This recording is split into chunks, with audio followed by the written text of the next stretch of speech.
Feche os olhos por alguns segundos. Agora imagine que você não sente cheiro de comida há tanto tempo, que já nem lembra mais como era.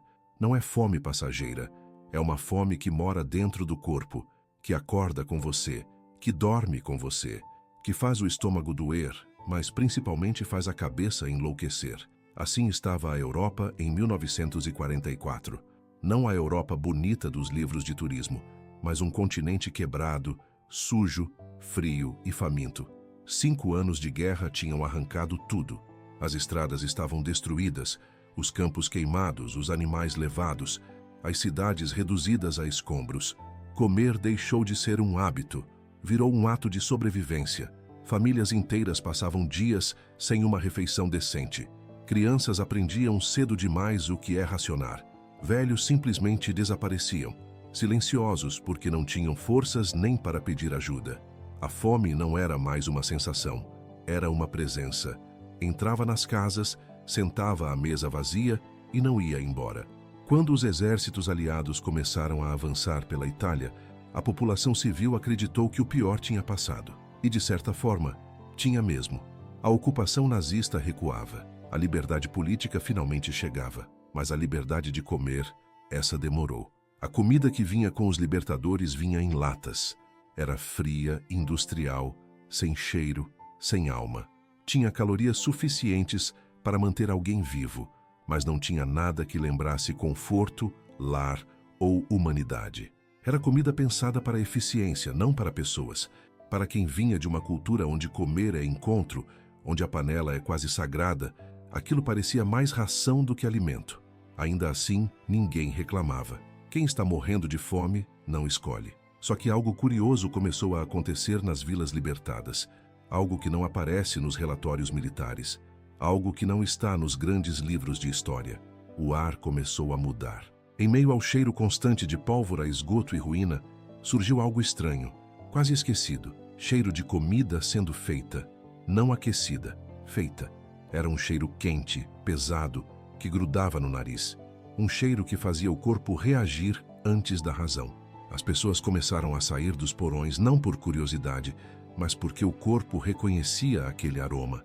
E então elas viram caldeirões enormes, fogo alto, homens mexendo comida com calma, conversando, rindo.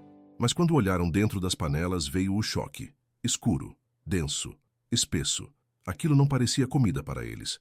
Parecia terra, parecia lama, parecia algo que não se come. As mulheres se entreolhavam desconfiadas. As nonas franziram o rosto. Os homens deram um passo para trás. E a pergunta surgiu, sincera, quase ofendida. Vocês querem que a gente coma isso? Elas não estavam sendo ingratas. Estavam assustadas. Aquele prato não fazia parte do mundo delas. Elas conheciam massas claras, sopas leves, caldo simples. Aquilo era estranho, tropical, pesado demais para olhos europeus cansados. Por alguns segundos, o silêncio dominou o espaço, e ninguém ali imaginava que aquele caldeirão escuro ia se tornar uma das maiores vitórias morais do Brasil na Segunda Guerra Mundial. Porque quem estava atrás daquelas panelas não era apenas um exército, eram brasileiros. A desconfiança era visível, ninguém avançava, ninguém pegava a colher, não era falta de fome. Era medo de errar mais uma vez. Aquelas pessoas já tinham aprendido, do jeito mais duro possível, que nem tudo que parece ajuda realmente ajuda. Muitas promessas tinham vindo e ido embora, junto com os exércitos. Mas os brasileiros não discutiram, não explicaram com palavras difíceis, não deram ordens. Eles sorriram, apontavam para a própria barriga, faziam gesto de quem come, balançavam a cabeça como quem diz: é bom, é forte, confia. A linguagem era simples, quase infantil, mas funcionava melhor do que qualquer tradutor. E então aconteceu o momento decisivo. Aquele instante que muda o rumo de uma história inteira. Uma criança deu um passo à frente. Sempre é assim. Crianças ainda não aprenderam a desconfiar do mundo. Ou talvez já estivessem desesperadas demais para isso. Uma colher foi mergulhada naquele caldo escuro. Subiu pingando, tremendo. Silêncio. A criança levou a boca. E o rosto mudou. Não foi um sorriso imediato. Foi primeiro o espanto, depois o alívio, depois algo que aquelas pessoas não viam havia muito tempo. Prazer. Não era apenas comida, era quente, era salgada na medida certa. Tinha gordura, tinha substância, tinha corpo. Era comida de panela, comida que preenche, que abraça por dentro. A criança pediu mais, e naquele instante o preconceito visual morreu. As pessoas começaram a se aproximar, devagar no começo, depois sem medo. Uma fila se formou, depois outra, e logo não havia mais espaço vazio. Mas o que realmente surpreendeu não foi a comida, foi o jeito. Os soldados brasileiros não serviam como quem distribui sobra. Eles se sentavam, comiam junto, dividiam. Não havia distância, não havia hierarquia visível. O prato era o mesmo, o chão era o mesmo, o frio era o mesmo. Enquanto outros exércitos mantinham protocolos rígidos, os brasileiros quebravam regras invisíveis. Eles tiravam comida do próprio prato e colocavam na mão de quem não tinha nada. Não era caridade, era partilha.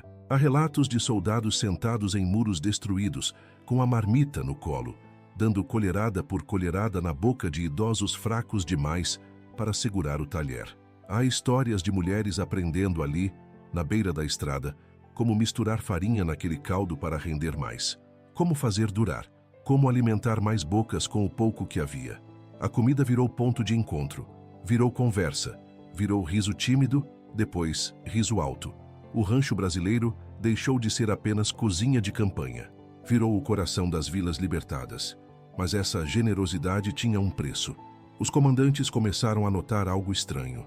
Os soldados estavam emagrecendo, estavam mais fracos do que deveriam estar. A logística funcionava, as rações chegavam. Nada explicava aquilo, até que a verdade apareceu. Os brasileiros não estavam comendo tudo, eles estavam alimentando civis, famílias inteiras. Quando foram chamados para se explicar, a resposta vinha sempre simples, direta, quase inocente. Comandante, como é que eu vou comer sozinho com uma criança olhando para mim desse jeito? Não era desafio, não era rebeldia, era costume, era criação. Era algo que não se desaprende nem na guerra. Muitos oficiais fingiam não ver. No fundo, eles sabiam. Aquilo não estava nos manuais, mas era uma vitória que nenhum inimigo podia desfazer. E enquanto a comida aproximava as pessoas, outra coisa começou a circular pelos acampamentos brasileiros. Algo ainda mais valioso naquele momento. Algo que a Europa não sentia havia anos. O cheiro de café de verdade. A Europa tinha esquecido o gosto do café. Durante anos o que se bebia eram substitutos amargos, misturas de cevada queimada, raízes secas, qualquer coisa que lembrasse vagamente a cor escura da bebida. Aquilo enganava o estômago, mas não acordava a mente, não aquecia a alma. O café tinha virado lembrança, e então os brasileiros começaram a passar o nosso café, forte, escuro, de coador. O cheiro se espalhava antes mesmo da bebida ficar pronta. Viajava pelas ruas destruídas, entrava pelas janelas quebradas, escorria pelos porões onde famílias se escondiam do frio. As pessoas seguiam aquele aroma quase sem perceber, como se o corpo estivesse sendo puxado por uma memória antiga. Quando o primeiro gole acontecia, o efeito era imediato. Os olhos se abriam. A postura mudava. A energia voltava ao rosto. Não era só cafeína, era dignidade. O café virou moeda, virou ponte, virou confiança. Com uma caneca de café, os brasileiros compravam sorrisos, compravam histórias, compravam amizade. Houve casos em que o café comprou informação importante. Outras vezes comprou algo ainda mais raro na guerra, um momento de paz. Soldados improvisaram pontos de café nas vilas, canecas de alumínio fumegando em mãos trêmulas de frio. Pessoas reunidas em volta de algo simples, como se por alguns minutos a guerra tivesse dado uma trégua. Os italianos começaram a chamar os brasileiros de mágicos. Diziam que aquele líquido preto era vida engarrafada. E enquanto isso, algo ainda mais profundo acontecia. A imagem criada pela propaganda nazista começava a ruir. Aquele retrato do soldado brasileiro como selvagem, indisciplinado, perigoso, não resistia à realidade. Um selvagem não cozinha para estranhos. Um selvagem não divide o pouco que tem.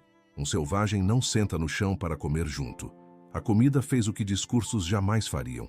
Ela derrubou muros invisíveis. Você não teme alguém que te oferece café. Você não odeia alguém que alimenta seu filho. A resistência cultural desapareceu. O medo virou curiosidade. A curiosidade virou afeto. O rancho brasileiro virou centro social, virou lugar de troca. As mulheres italianas, cozinheiras habilidosas, mas sem ingredientes, começaram a se aproximar. Observavam, perguntavam, aprendiam. Os brasileiros ensinavam a fazer o arroz soltinho, algo que elas achavam estranho, acostumadas ao risoto cremoso. Elas ensinavam a usar ervas locais para melhorar o gosto da carne enlatada que ninguém aguentava comer pura. Dessa mistura improvável nasceu uma culinária de guerra, improvisada, criativa, cheia de afeto. Não era gourmet, era sobrevivência com imaginação. E quanto mais essa convivência crescia, mais ficava claro para os oficiais brasileiros que algo fora do comum estava acontecendo. A FEB não estava apenas ocupando o território, estava criando laços. Laços que não aparecem em mapas, mas ficam gravados na memória. Quando o inverno ficou mais duro e a fome voltou a rondar as vilas, muitos soldados reduziram ainda mais a própria comida para garantir que os civis aguentassem.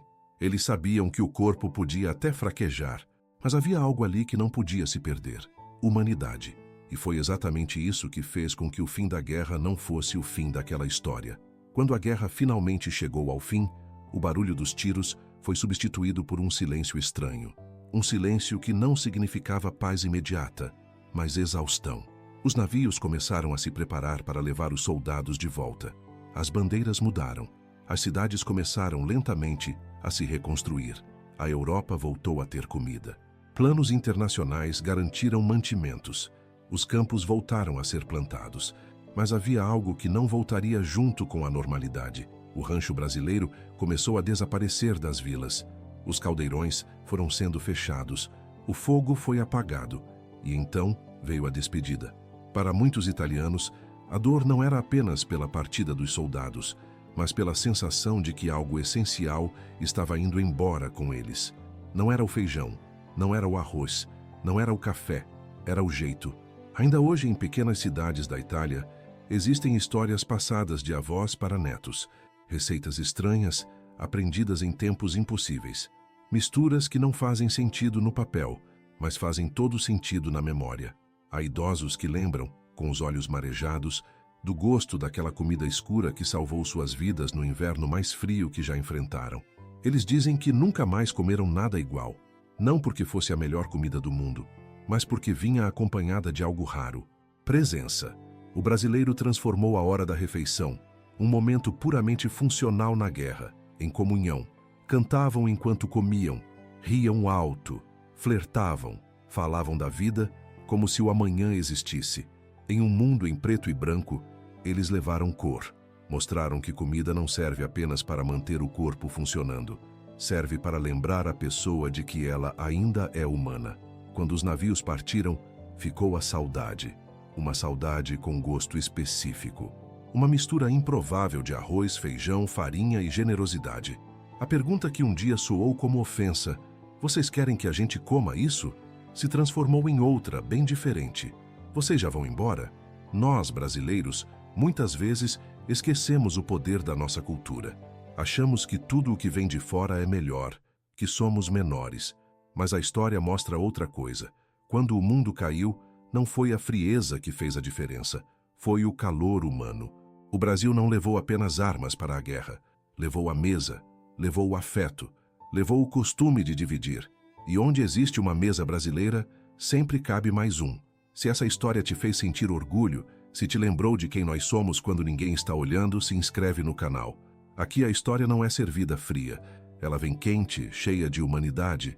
E no próximo vídeo, a gente sai da cozinha e entra em um lugar bem diferente. Uma sala silenciosa, uma ordem inesperada e uma história que vai te deixar sem palavras. Até o próximo prato.